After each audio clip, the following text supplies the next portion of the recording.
Hello दोस्तों, आपका एक बार फिर से स्वागत है हमारी आज की इस वीडियो में। आज हम बात करने वाले हैं हाइमेनोप्लास्टी के बारे में। इसे रिवर्जिनिटी सर्जरी भी बोलते हैं। जिन लड़कियों के शादी से पहले रिलेशन होते हैं या सेक्सुअली एक्टिव होती हैं तो उनकी वर्जिनिटी चली जाती है, क्योंकि हाइमन एक पतली झिल्ली होती है जो वजाइना के ऊपर साइड में होती है। जब कोई फीमेल फर्स्ट टाइम इंटरकोर्स करती है तो ये झिल्ली फट जाती है, क्योंकि ये वजाइना के एंड पर होती है, जिसकी वजह से जब फर्स्ट टाइम इंटरकोर्स होता है ये ब्रेक होती है, इसमें रैप्चर आ जाते हैं और ब्लीडिंग होनी शुरू हो जाती है, जिसे आम भाषा में सील टूटना कहते हैं, यानी कि लड़की की सील टूट जाती है। इसे मेडिकल लैंग्वेज में हाइमन झिल्ली का ब्रेक होना कहते हैं। इसे आम भाषा में सील भी कहते हैं। तो जिन लड़कियों की हाइमन ब्रेक हो जाती है उन्हें रिवर्जिनिटी यानी कि हाइमन रिप्लांट की जरूरत पड़ती है, क्योंकि उनकी वर्जिनिटी जा चुकी होती है, वो अब वर्जिन नहीं रही यानी कि कुंवारी नहीं रही। तो इसके लिए उन्हें हाइमेनोप्लास्टी की जरूरत पड़ती है। तो आज हम इसी बारे में जानकारी देंगे कि हाइमेनोप्लास्टी क्या होती है और हाइमेनोप्लास्टी कहाँ की जाती है, इसमें कितना खर्च आता है, इस बारे में पूरी जानकारी लेंगे। इसलिए आप चैनल को अभी सब्सक्राइब कर लें और वीडियो को पहले से ही लाइक कर दें। तो रिवर्जिनिटी के लिए कई सारे मेडिकल सेंटर इस पर काम करते हैं, कई सारे हॉस्पिटल में इसकी सर्जरी की जाती है। जैसा कि मैंने पहले ही बताया, हाइमन वजाइना के ऊपर की तरफ होती है, जो फर्स्ट टाइम इंटरकोर्स करने की वजह से ब्रेक हो जाती है। तो जो लड़कियां पहली बार इंटरकोर्स करती हैं उनकी ये झिल्ली ब्रेक हो जाती है, या फिर इसके ब्रेक होने के और भी कई सारे कारण होते हैं। जैसे कि कुछ लड़कियां एक्सरसाइज करती हैं, साइकिल चलाती हैं, या हॉर्स राइडिंग करती हैं, स्विमिंग करती हैं, या फिर बहुत हैवी डांस करती हैं, इसमें ज्यादा लचक की जरूरत होती है, या फिर कई बार किसी छोटे मोटे एक्सीडेंट की वजह से इंजर्ड हो जाने के कारण भी हाइमन की झिल्ली फट जाती है, इससे वर्जिनिटी चली जाती है।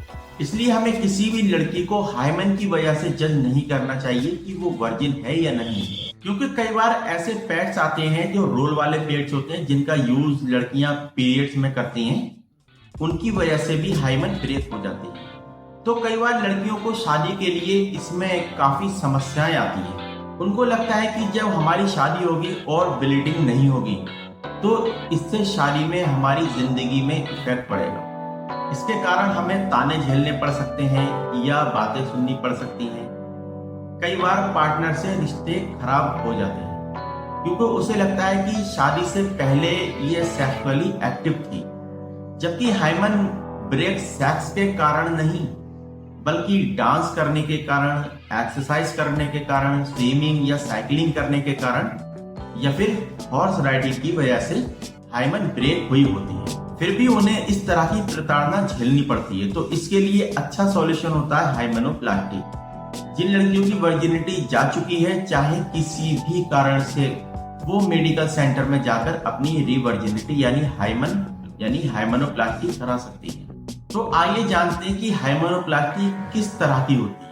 ये 3 तरह की जाती है, फर्स्ट लेयर, सेकंड लेयर और थर्ड लेयर।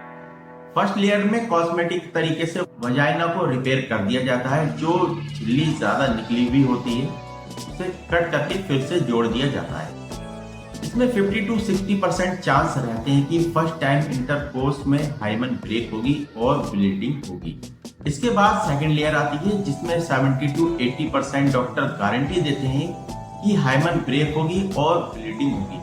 फिर आती है थर्ड लेयर, जो सर्जिकली होती है। इसमें 90 to 95% चांस रहते हैं कि जब भी फर्स्ट टाइम इंटरकोर्स होगा हाइमन ब्रेक होगी और ब्लीडिंग होगी ही होगी।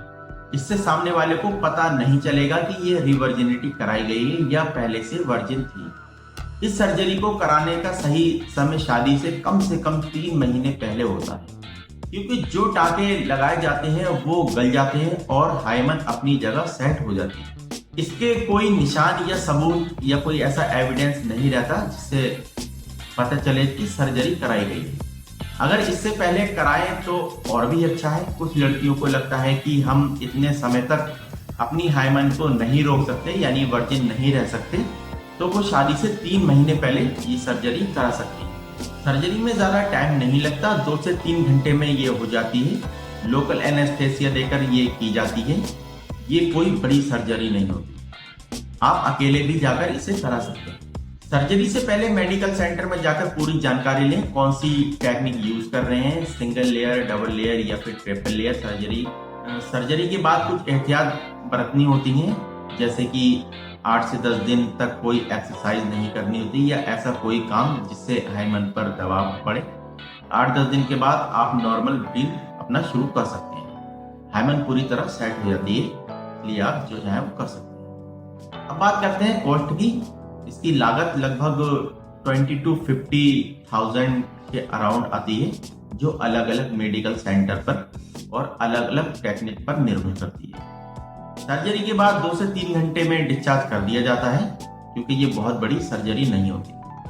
तो हम ऐसे ही हेल्थ से जुड़ी हुई जानकारी लाते रहते हैं, इसलिए चैनल को सब्सक्राइब कर लें, वीडियो को लाइक करें और अपने दोस्तों के साथ इसे जरूर शेयर करें। तो मिलते हैं आपसे अगली वीडियो में एक नई और बेहतर जानकारी के साथ। तो आप जब तक अपना और अपनों का रखें खास ख्याल।